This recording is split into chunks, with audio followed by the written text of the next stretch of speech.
Hi there, I'm Spencer, and this week I'm going to talk about Birdman, made in 2014.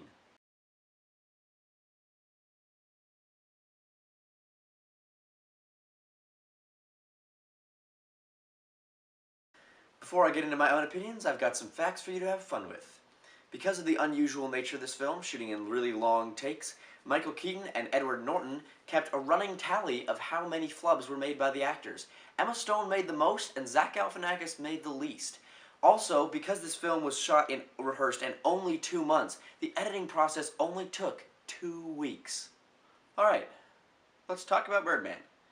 First of all, there is a lot to talk about in this film. I loved it.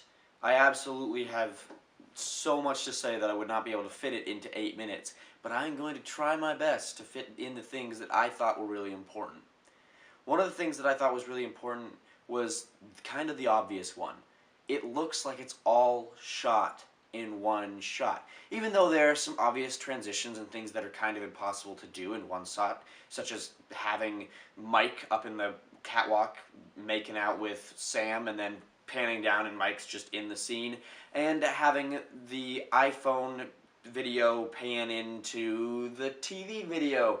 So it's really uniquely filmed and uniquely shot, and I love films that kind of mess with our idea of how film is supposed to be done. I really enjoy all the references in this film. Not only the references to other superhero movies, but references to other actors and The Hunger Games and to Macbeth. These things all are things that we live with. We have read Macbeth, or at least heard of Macbeth, or seen Macbeth. We've seen The Hunger Games. We've watched superhero movies. We know the context of it, and so it brings us into the reality of the film. And it also brings the film into our reality, because our reality is made up of those pop culture and classical culture things. It's awesome.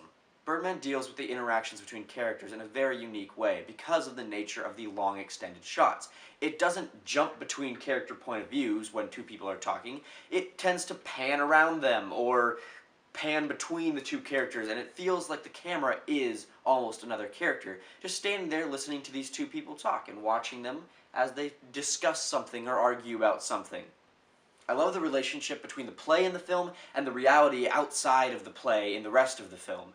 There's relationship between the characters that each actor plays. So Michael Keaton's character, Riggin, plays a character that's very similar to his own, deals with similar issues such as the wish to be noticed, the wish to feel like you exist and are important. He deals with the feeling of non-existence both in the film and in the play within the film.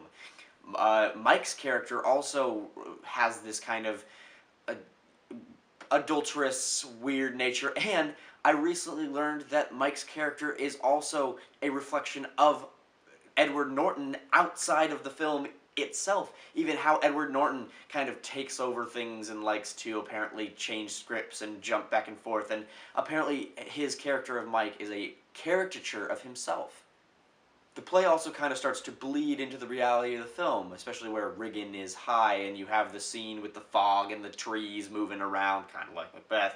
And it then actually turns out to be a scene from the play, and we see that scene repeated again differently, but from a very different perspective. And we have these different connections where we have the life outside of the play that then streams right into the life in the play, especially in where Michael Keaton's character gets locked outside of the theater, has to walk around through Broadway in his underwear, and then has to come in and just be in character in his underwear. And it's a very interesting way that they transition between the play and the life outside the play. And even when we have Sam and Mike making out up in the rafters, and then it pans straight down into the play. Or when we have them talking about first day of previews, and then it pans straight into the first day of previews.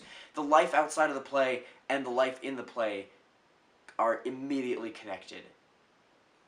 I'm a big fan of how films sound, and this film sounds cool. It has this amazing ability that a lot of films don't have to present silence to the audience, and even though it can be uncomfortable, it is very intentional and very cool when they do it, because you're not used to experiencing silence in a film. It's not something that we're all expecting when we watch a film, because we're expecting to have the audio and visual experience when we're watching a film, and someday maybe we'll even have a tangible experience as well, which would be really awesome, and I'm looking forward to that. Get on that, Hollywood.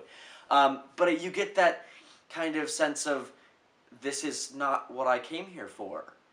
When you have that scene in the hallway when there's just no sound for a very awkward amount of time, it's kind of unusual, but I really like it.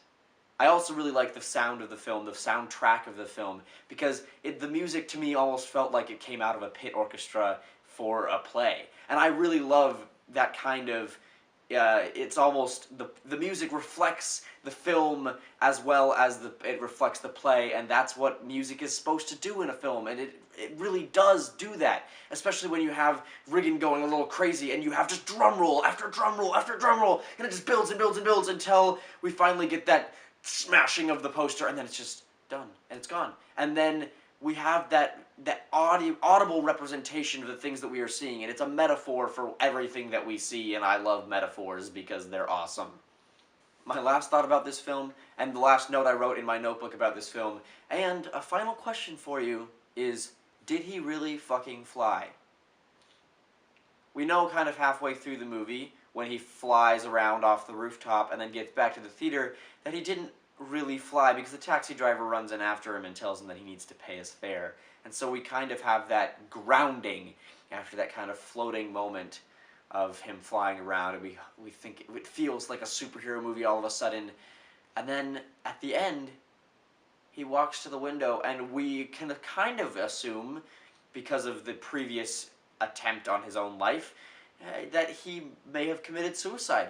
But then his daughter Sam walks in and looks kind of happy about it. So did he really fly? Or did he just find peace, and his daughter's just happy that he found peace finally?